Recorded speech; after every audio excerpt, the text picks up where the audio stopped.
요즘 금값 뉴스만 보면 마음이 오락가락하죠. 드디어 고점이라더라. 이제 폭락할 거라더라. 그런데 정말 그럴까요?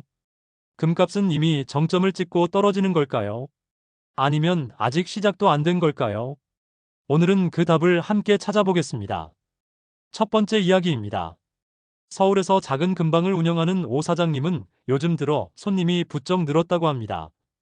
예전에는 돌잔치나 결혼 예물용으로 금을 찾던 사람들이 많았다면 요즘은 전혀 다른 손님들이 늘었대요. 예전엔 금을 소비하려던 사람들이었다면 지금은 금을 보유하려는 사람들이 늘어난 거죠. 오 사장님 말에 따르면 금을 사러 오는 사람들 대부분이 하나같이 이렇게 말한대요. 요즘 세상이 너무 불안해서 현금 들고 있기가 무섭다고. 금이 비싸다면서도 사는 이유가 거기에 있었습니다. 두 번째 이야기는 은퇴한 박씨 부부입니다. 은퇴 후 적금 깨서 금 ETF를 사기 시작했어요. 처음엔 겁이 났죠. 이미 금값이 많이 오른 것 같은데 지금 사도 되나 싶었거든요. 그런데 박 씨는 이런 말을 했습니다. 내가 은행에 돈을 넣어봐야 금리보다 물가가 더 빨리 오르는데 차라리 금으로 보관하는 게 마음이 편하더라. 금을 사는 이유가 단순히 수익이 아니라 불안을 덜기 위한 선택이었다는 겁니다. 세 번째 이야기는 60대 직장인 정 씨의 사례입니다. 그는 젊을 때부터 주식과 부동산을 해왔지만 요즘엔 금을 공부하고 있습니다. 이유는 단순했어요. 어느 날 뉴스를 보다가 러시아의 달러 자산이 동결됐다는 이야기를 듣고 충격을 받았다고 합니다. 달러가 안전자산이라고 믿었는데 정치적인 이유로 막혀버릴 수도 있다면 이제 뭘 믿어야 하나 싶더라고요. 정 씨는 그날 이후 금을 진짜 돈으로 다시 보기 시작했다고 합니다. 이 세 사람의 공통점은 뭘까요? 바로 불안입니다. 금이 오른 이유는 단순히 가격의 문제나 투기 심리가 아닙니다. 세상이 불안할수록, 화폐가 불안할수록 사람들은 금으로 향합니다. 금은 인간의 불안을 반사하는 거울이자 신뢰의 마지막 피난처입니다. 그럼 지금의 금값은 정말 고점일까요? 전문가들은 이렇게 말합니다. 금은 다른 자산과 달리 추세가 길고 고점에 머무는 기간도 길다고요. 짧게는 1년, 길게는 3년까지 고점 부근에서 머문다고 합니다. 주식처럼 하루아침에 폭락하는 자산이 아니라는 거죠. 지금이 고점이라 하더라도 한순간에 무너지는 일은 거의 없습니다. 금이 오르는 이유를 하나씩 살펴보면 지금의 상승이 단순한 유행이 아니라 구조적인 변화라는 걸 알 수 있습니다. 첫째, 인플레이션입니다.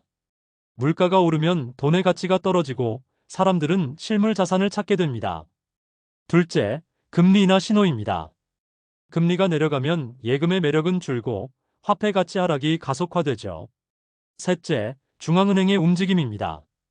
각국의 중앙은행들이 지금 금을 미친 듯이 사들이고 있습니다. 이유는 단 하나, 달러에 대한 신뢰가 흔들리고 있기 때문입니다. 러시아 제재 이후 세계는 달러가 완벽하지 않다는 사실을 깨달았습니다. 미국의 정책 하나로 자산이 묶일 수 있다면 달러는 더 이상 절대 안전하지 않다는 거죠. 그래서 각국은 안전자산을 금으로 옮기기 시작했습니다. 즉, 금의 상승은 개인 투자자의 심리보다 훨씬 큰 글로벌 신뢰 이동의 결과라는 겁니다. 그럼에도 불구하고 사람들은 불안합니다. 너무 많이 올랐는데 이제 떨어질까봐. 그런데 금은 다른 자산과 달리 폭락보다는 숨 고르기를 합니다. 오랜 기간 머물다가 다시 한번 큰 사이클을 만듭니다. 과거에도 그랬습니다. 1970년대 오일 쇼크 때도, 2008년 금융위기 때도, 2020년 팬데믹 때도 금은 일정 기간 횡보한 뒤 다시 올랐습니다. 이건 우연이 아닙니다. 또 하나의 중요한 사실은 금의 적정 가치입니다. 미국이 보유한 금 보유량과 발행한 화폐량을 비교하면 지금 금값은 여전히 저평가 상태입니다. 과거에도 패권국이 화폐를 많이 찍어내면 금은 그 가치만큼 오르며 균형을 맞춰왔습니다. 그 계산대로라면 금의 적정 가격은 지금보다 훨씬 위에 있습니다. 그러니 단순히 가격이 많이 올랐다는 이유로 비싸다고 생각하는 건 섣부른 판단입니다. 이제 현실적인 조언을 드릴게요. 금을 투자하려는 분들은 첫째, 시점을 재기보다 시간을 확보하세요. 금은 빠른 자산이 아닙니다. 꾸준히 조금씩 사모으는 것이 가장 현명합니다. 둘째, 실물만 고집할 필요는 없습니다. 보관이 어렵다면 ETF나 금통장 같은 간접 상품으로도 충분히 접근할 수 있습니다. 셋째, 뉴스에 흔들리지 마세요. 하루하루의 가격보다 중요한 건 1년 전과 지금의 방향입니다. 1년 전보다 지금 금값이 높다면 아직은 상승 추세라는 뜻입니다. 결국 금은 단기 차익의 대상이 아니라 불확실한 시대를 견디는 방패입니다. 돈이 흔들릴 때, 주식이 무너질 때, 부동산이 식을 때, 금은 조용히 자신의 역할을 합니다. 그리고 그 역할은 지금처럼 혼란한 시대에 더 빛납니다. 혹시 이런 생각을 해보신 적 있나요? 내가 가진 현금이 앞으로도 같은 가치를 유지할까? 아니면 언젠가 아무 의미 없는 숫자가 되어버릴까? 그런 불안감이 든다면 지금이 바로 준비해야 할 때입니다. 금은 부자가 되기 위한 도구라기보다 무너지는 세상에서 내 자산을 지키는 마지막 수단일지도 모릅니다. 마지막으로 이렇게 정리해 볼게요. 금값 폭락은 아직 멀었습니다. 진짜 고점은 숫자가 아니라 신뢰가 무너지는 순간에 찾아옵니다. 세상이 불안할수록 금은 빛납니다. 불안이 사라지지 않는 한 금의 시대는 아직 끝나지 않았습니다. 오늘 영상이 여러분의 판단에 도움이 되길 바랍니다. 금값이 고점이라 말하는 사람들이 늘고 있습니다. 하지만 지금의 시장은 단순한 가격 차트로 판단하기엔 너무 복잡합니다. 진짜 고점은 숫자가 아니라 신뢰가 무너지는 순간에 찾아옵니다. 금은 단순히 투자 상품이 아니라 인간의 불안을 반영하는 심리의 거울입니다. 그래서 금을 읽는다는 건 세계의 불안을 읽는 일과 같습니다. 첫째로 살펴볼 것은 금의 구조적 상승 배경입니다. 금값을 움직이는 가장 근본적인 힘은 화폐 가치의 하락입니다. 돈의 양이 늘어날수록 그 돈의 가치는 줄어듭니다. 2008년 금융위기와 2020년 팬데믹 이후 세계 각국은 엄청난 돈을 풀었습니다. 물가 상승은 이미 진행 중이고 화폐는 점점 신뢰를 잃고 있습니다. 사람들은 이제 숫자만으로 표시된 예금 대신 눈에 보이는 실물 자산을 찾기 시작했습니다. 그것이 금입니다. 둘째는 금리의 전환입니다. 금리가 오를 때는 금이 약해집니다. 하지만 금리 인하가 시작되면 금은 다시 살아납니다. 이유는 간단합니다. 예금의 이자는 줄고 달러의 매력도 떨어지기 때문입니다. 중앙은행이 금리를 내린다는 것은 돈의 가치를 낮추겠다는 신호이기도 합니다. 그때마다 금은 강해졌습니다. 지금이 바로 그 초입입니다. 셋째는 정치적 불확실성입니다. 과거에는 전쟁과 금융위기가 금을 올렸습니다. 지금은 그보다 더 복잡한 정치적 위협이 존재합니다. 러시아 제재 이후 세계는 달러의 절대 신뢰를 버리기 시작했습니다. 미국이 원하면 어느 나라의 자산이든 동결할 수 있다는 사실은 충격이었습니다. 그 이후 중앙은행들은 미국 국채 대신 금을 사들이기 시작했습니다. 이 움직임은 단순한 투자 전략이 아니라 달러 의존 탈피라는 정치적 선언에 가깝습니다. 넷째는 중앙은행의 행동 변화입니다. 세계 주요 중앙은행들은 최근 몇 년간 사상 최대 규모로 금을 매입했습니다. 이건 우연이 아닙니다. 그들은 알기 때문입니다. 지금의 화폐 체계가 오래가지 못한다는 것을. 과거에도 이런 일이 있었습니다. 근본 위제가 폐지될 때마다, 통화 위기가 찾아올 때마다 금은 늘 신뢰의 상징으로 돌아왔습니다. 지금 그 역사가 다시 반복되고 있습니다. 그럼 일반 투자자들은 어떻게 대응해야 할까요? 첫 번째 전략은 시간 분산입니다. 금은 한 번에 몰아서 사는 자산이 아닙니다. 일정 금액을 나눠 꾸준히 사모으는 방식이 좋습니다. 이건 시장을 예측하지 않아도 되는 가장 단순하고 강력한 방법입니다. 단기 가격에 휘둘리지 않게 해주고 평균 단가를 낮춰주는 장점이 있습니다.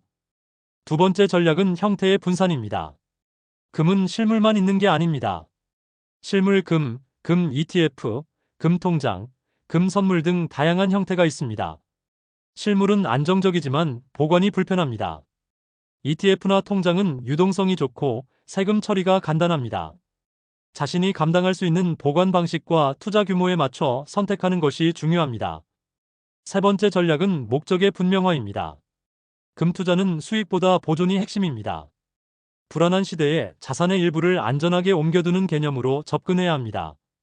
만약 금으로 부자가 되겠다는 생각을 한다면 그건 이미 잘못된 출발입니다. 금은 공격적인 투자 수단이 아니라 방어의 수단입니다. 네 번째 전략은 시그널 활용입니다. 전문가들이 자주 쓰는 간단한 방법이 있습니다. 바로 1년 전 금값과 지금 금값을 비교하는 것입니다. 지금 금값이 1년 전보다 높다면 여전히 상승 추세입니다. 낮다면 하락 전환의 신호입니다.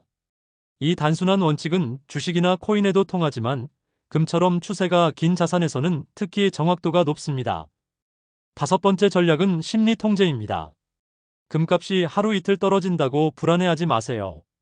금은 단기 자산이 아닙니다. 그 특성상 고점 근처에서 오래 머물고 서서히 조정합니다. 오히려 급등한 후 조정이 오는 것은 건강한 신호입니다. 그때는 시장이 쉬고 있다는 뜻이지 끝났다는 의미가 아닙니다. 여섯 번째 전략은 미래 대비형 자산 배분입니다. 금은 단독으로 투자하기보다 포트폴리오의 일부로 편입해야 합니다. 현금, 채권, 주식, 부동산, 금이 균형을 이루어야 합니다. 전체 자산의 일부를 금으로 옮기면 위기 시 방어력이 높아집니다. 특히 은퇴를 앞둔 세대는 공격보다 방어가 더 중요합니다. 금은 그 방패가 될 수 있습니다.